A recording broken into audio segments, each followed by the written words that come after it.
Welcome back. If you just joined us, you're watching the news at 10 live on Channels Television Lagos. A reminder of our top stories. The federal government gets a $3 billion loan from the World Bank and International Monetary Fund to reform the nation's power sector. Impeached Deputy Governor of Kogi State, Simon Achuba, describes his impeachment as illegal and unconstitutional, insists he remains the state's deputy governor. Residents of Isheri North Estate community in Lagos State groan under persistent floods, which they lament have driven many out of their homes. And the British government insists October 31st deadline for Brexit stands in spite of major setbacks.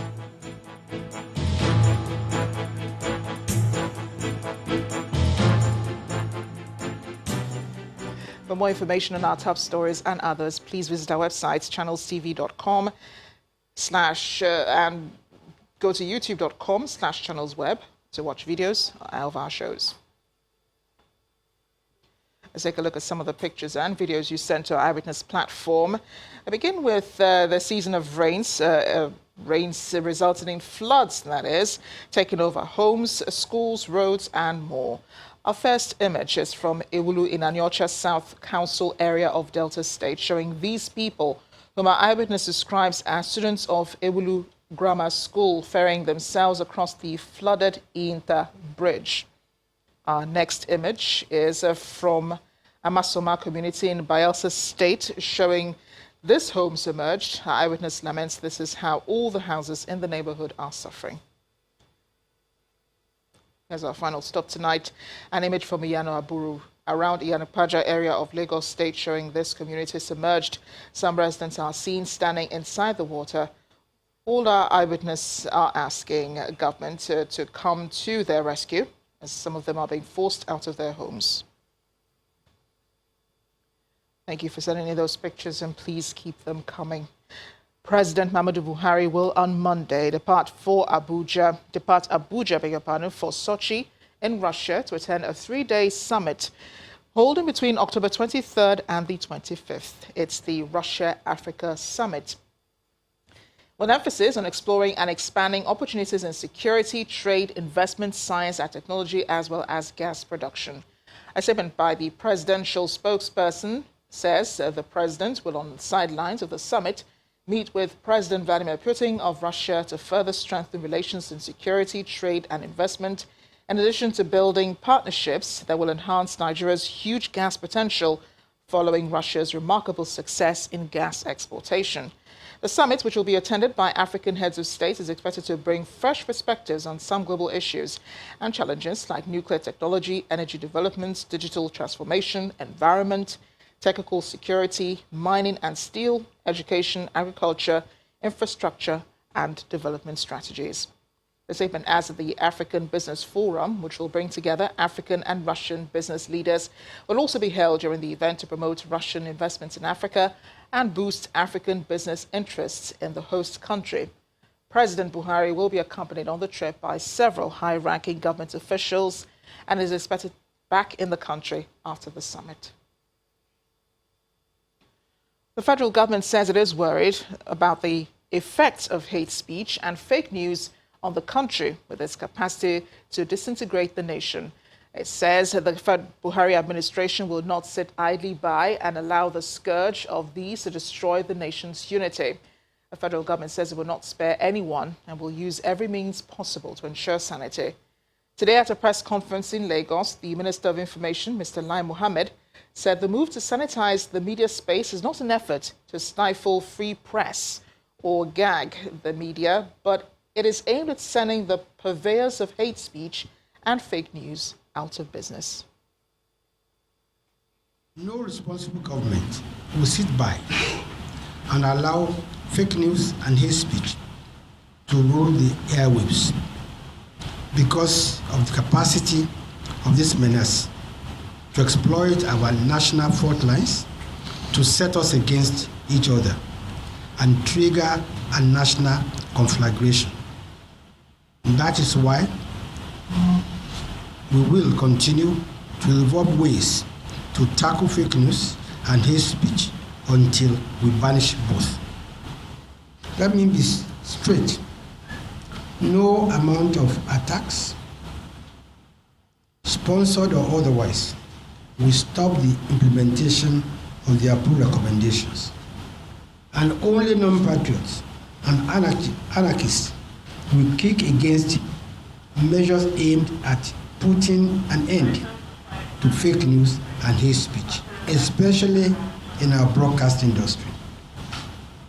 Only those who are guilty should be afraid of the efforts to sanitize the broadcast industry.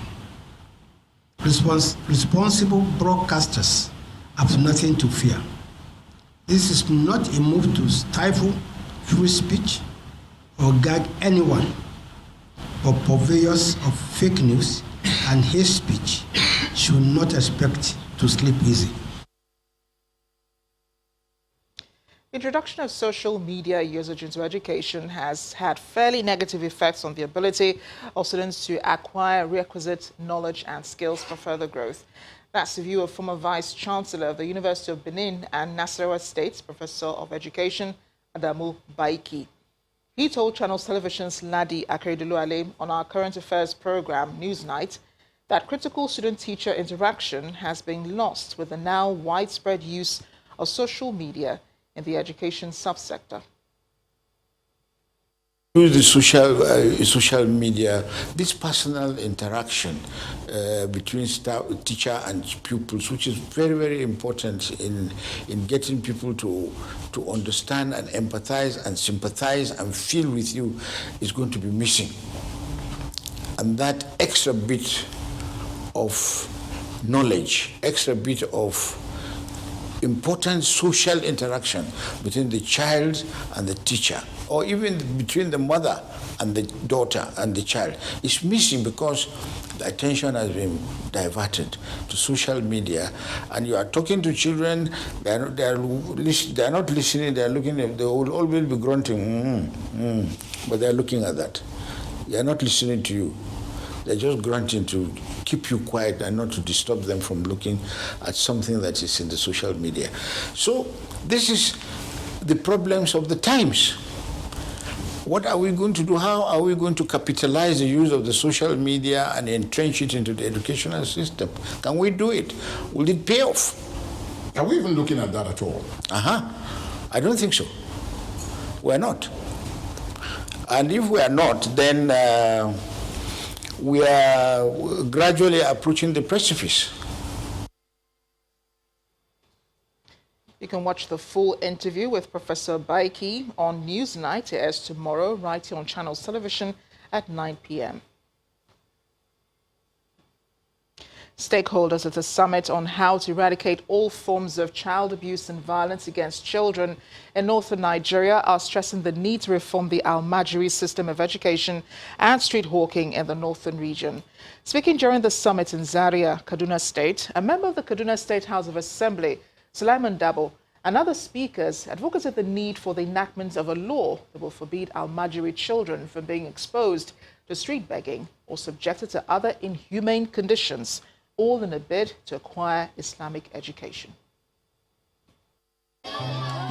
The idea behind the Almajiri system of education, mostly practiced in northern Nigeria and some West African countries, is to inculcate in the young children the culture of studying, memorizing and reciting the Holy Quran at an early age.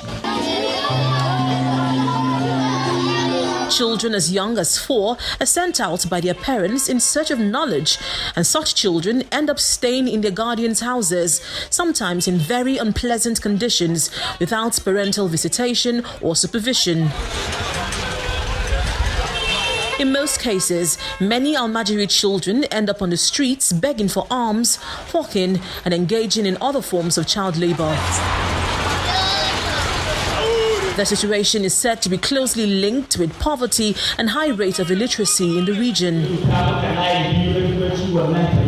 This summit in Zaria, which has in attendance politicians, parents and educationists, is to fashion out better ways of reforming the Almajiri system of education.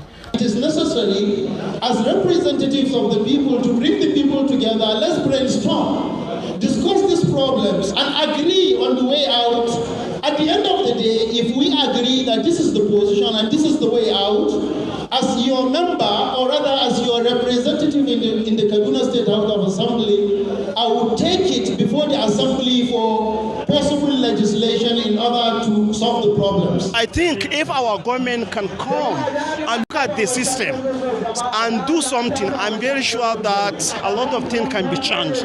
Other speakers at the event are of the view that what is needed now is for the various state governments in the north to develop a strategy of prioritizing education in addition to sanctioning parents and Islamic teachers who expose children to any form of abuse. If government enact a law that nobody should roam about, but they should go to school. The school should be registered. The student, the pupils there should be registered. And when you see them roaming about, you know that they are really from social school. And since there is a law that prohibits these people to go about roaming because of food, so the proprietor of that school should be sanctioned. As Nigeria battles to tackle the challenges of insecurity, poverty and unemployment, the resolution from this summit is that relevant authorities and stakeholders must have the political will and genuine desire to address the underlying challenges associated with the Almajiri system of education in the country. When the news at 10 returns, Channel Television's information consultant, Babajide Ogusowo, examines the impact of education on people's lives. Plus, residents of Makalakala in Bayelsa State bemoan poor infrastructure developments in a community which is 3 kilometers from the Oloibiri oil well. We'll have that in community report. Please join us again.